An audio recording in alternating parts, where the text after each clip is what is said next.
Halo, assalamualaikum warahmatullahi wabarakatuh. Jumpa dengan saya lagi, Neng Eva. Gimana kabarnya sahabat hikmah semuanya hari ini? Yang soleh dan soleha, yang baik hatinya, yang cantik dan yang ganteng, yang tidak sombong, rajin menabung, serta rajin sedekah. Semoga hari ini sehat-sehat walafiat dan dalam lindungan Allah Subhanahu wa Ta'ala. Dan semoga kita semuanya mendapatkan kucuran rahmat, keberkahan, dan keridhoannya, serta mendapat syafaat baginda Rasulullah Shallallahu Alaihi Wasallam, baik ketika di dunia maupun di akhirat kelak. Amin, amin, amin ya robbal alamin. Baik sahabat hikmah semuanya, sebelumnya saya akan mengingatkan bahwa video konten YouTube ini dibuat untuk umum dan bagi siapa saja yang mau mengambil pelajaran, manfaat, dan hikmah di dalamnya, serta untuk pertumbuhan dan perkembangan jiwa kita. Setiap hari kita belajar dan terus belajar ya, karena sampai kapanpun kita adalah pelajar di muka bumi ini. Jadi semangat terus dan terus belajar setiap harinya. Belajar berbenah jiwa. Dan juga saya akan mengingatkan bahwa video konten YouTube ini dibuat tidak untuk merendahkan siapapun, justru sebaliknya untuk membangun jiwa kita lebih melek lagi, lebih sadar lagi, lebih tertata lagi jiwanya ya. Jadi jiwa yang acak-acakan, jiwa yang kotor kita benahi di sini ya. Tapi setiap hari itu setiap membuat konten YouTube itu tentu judulnya yang berbeda-beda. Tapi kalau misalkan saya kebutuhannya lagi ini nih, boleh dipilih judul yang sesuai dengan kondisi jiwa kita, cocoknya yang mana gitu kan. Karena memang judulnya setiap hari kan beda-beda. Maksudnya setiap membuat konten YouTube itu berbeda-beda. Misalkan oh iya saya lagi pengen soul healing, ya pilih judulnya tentang soul healing. Soul healingnya tentang penyakit batin apa, misalkan yang masih ada di jiwa kita, boleh dipilih judulnya yang sesuai gitu. Nah, namun kali ini kita akan membahas tentang ini lagi ya, masih berhubungan dengan kebangkitan spiritual atau spiritual awakening gitu kalau bahasa Inggrisnya gitu. Tapi kalau misalkan bahasa kasarnya itu, kita itu lagi mendapatkan keapesan atau kesialan atau ujian yang bertubi-tubi, baik itu ujian tentang keuangan, tentang percintaan ya, tentang ujian hidup secara umum, tentang karir, tentang pekerjaan, atau tentang keluarga atau apapun gitu kan. Yang jelas ujiannya itu memang di situ bertubi-tubi. Nah, jangan lantas sering mengeluh atau banyak mengeluh atau banyak bersedih. Segeralah kita bangkit jika merasakan hal seperti itu, karena memang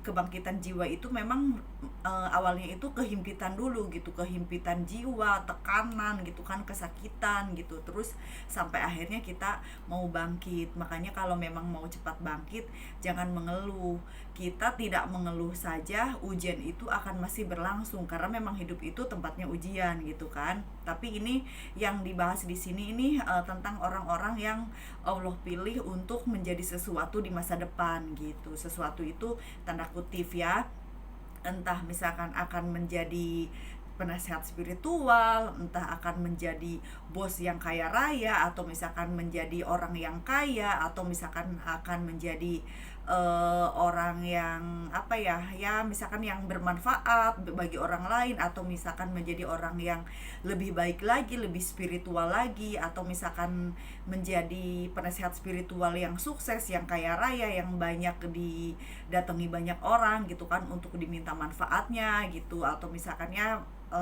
akan menjadi orang yang kaya lahir kaya batin gitu kan, orang yang lapang batinnya, atau menjadi orang yang al-nafs al-mutmainnah, entah itu misalkan akan menjadi orang yang ridho dan diridhoi Allah di masa depannya gitu kan ya. Makanya jangan banyak mengeluh. Allah memilih kita seperti itu dulu itu memang ya untuk digembleng jiwa kita untuk memiliki kekuatan batin gitu. Kekuatan batin itu bisa bermanfaat bagi diri sendiri, bagi keluarga, juga bagi orang lain, dan hal itu Allah yang menentukan akan menjadi apa kita di masa depan gitu kan.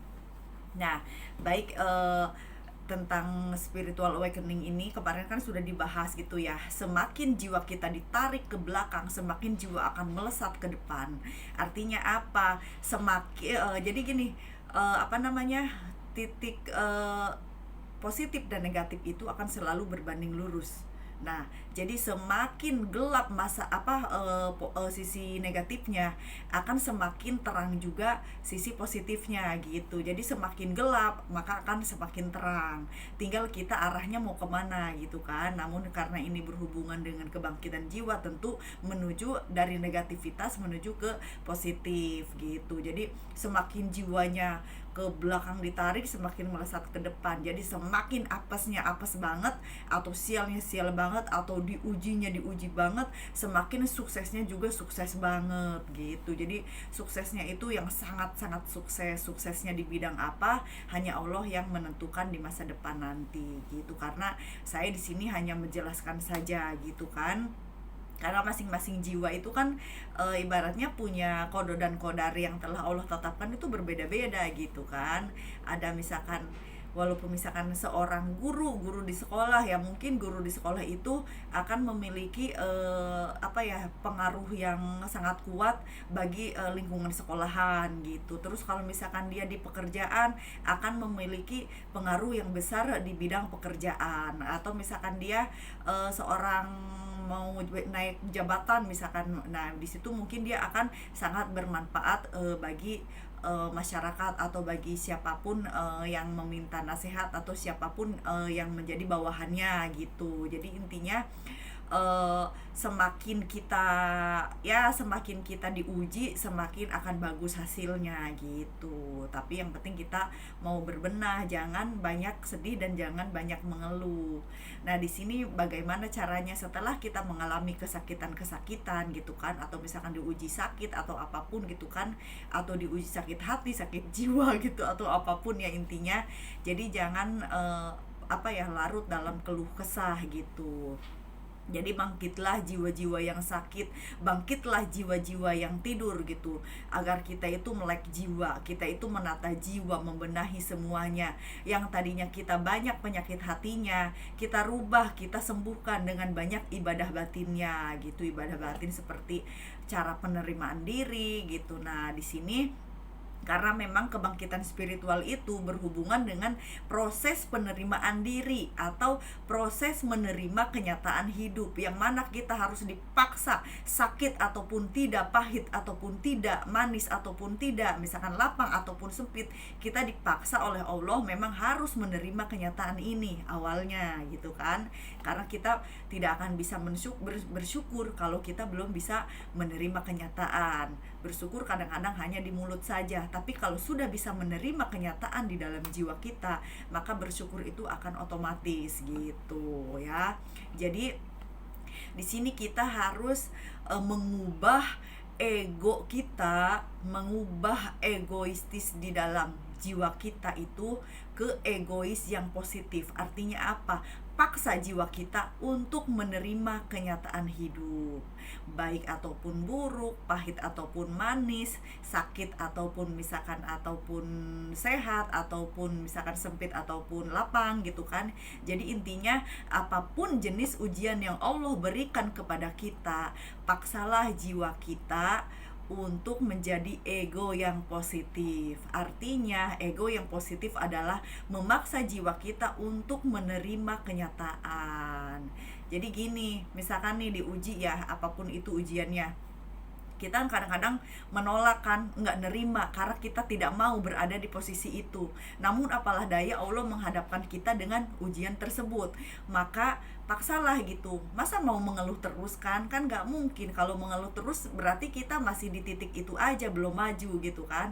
Jadi paksa, walaupun misalkan awalnya ada kesakitan, ada penolakan, cara memaksain gini, ya udahlah ya Allah, saya mau terima aja kenyataan ini gitu. Saya terima nasib ini, saya terima ini rezeki saya. Tapi kita itu nggak ikhlas gitu kan, maksudnya masih dipaksa menerima gitu. Nah memang awalnya harus seperti itu dulu gitu, nggak ujug-ujug langsung ikhlas nerima kenyataan, kecuali mungkin orang yang langsung loncat ke beberapa level derajat gitu. Ini saya membahas ini bagi yang masih banyak mengeluh ya. Jadi kalau misalkan masih mengeluh saja gitu, paksa egois kita itu ke ego yang positif, artinya ego untuk memaksa menerima kenyataan, karena memang kebangkitan spiritual adalah proses penerimaan diri, di mana sebuah proses itu memang ada ego negatif ditarik ke ego positif untuk memaksa kita menjadi seorang yang menerima kenyataan ya. Semoga bisa difahami. Nanti kita lanjutkan lagi ya, dan semoga bermanfaat ya. Saya mohon maaf kalau saya banyak salah dan banyak kekurangan dan kesalahan dalam menyampaikannya, karena saya hanya manusia biasa yang belajar dan terus belajar. Ambil baiknya dan buang buruknya, dan juga semoga bermanfaat. Minal aidin wal faidin, mohon maaf lahir dan batin. Wassalamualaikum warahmatullahi wabarakatuh. Orang baik pandai mengambil hikmah, sehat lahir batin is the best.